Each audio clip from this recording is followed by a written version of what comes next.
overload, Silly Girl delivers a cleaner, more unrelenting boredom. It starts ASAP, vocals kicking in at a second zero, like waking up to an alarm of apathy. Sonically, it's electric pop at its core, a steady mid-tempo beat at around 120 beats per minute, simple synths layer that evoke early 2000s bedrooms pop, but with a modern lo-fi sheen. No heavy drops, just a consistent hum that you might only catch in subtle reverb with high-quality headphones. That lack of glitch, it makes the repetition feel more oppressive, like a loop without escape hatches. What if this track's shortness is a meta-comment on attention spans? In our consumed-ignored world, who has time for longer tracks? Ponder that as we dissect. Chapter 1. The Shock of Silence. First, let's address the elephant in the room.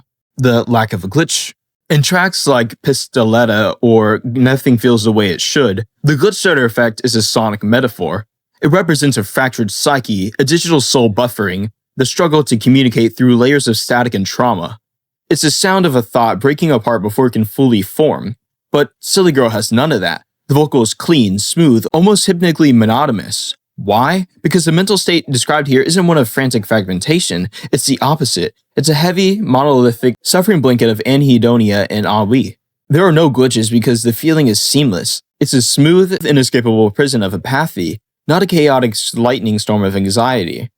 The clean vocals forces you to confront the bleakness of the words without any stylistic distraction. It's unnervingly direct. The immediate start and the short runtime work in concert with this. There's no ramp up because the feeling doesn't announce its arrival, it's just there when you wake up. The 71-second length mirrors a fleeting intrusive thought cycle, a loop that plays out in your head for just a minute, over and over again. Chapter 2. The Loop of Apathy. Alright class, school's in session, so let's dissect line by line. Remember earlier how I said there was no strong structure on Genius? Well, we're gonna make up our own, and we're gonna call this one the course, and it starts right away. There's no preamble. Bam, we're in. Consume, ignore, I feel so bored. I hate the world I can't afford. I wish I could just disappear, 'cause I'm too tired to be. Consume, ignore, on surface level, this is a cycle of modern life. Binge social media, scroll endlessly, ignore the real stuff. But hidden, it's a command to lens persona, like programming a robot to numb out. As Robopup, her name evokes robotic puppies. This ties into a feeling of mechanized in a consumeristic society.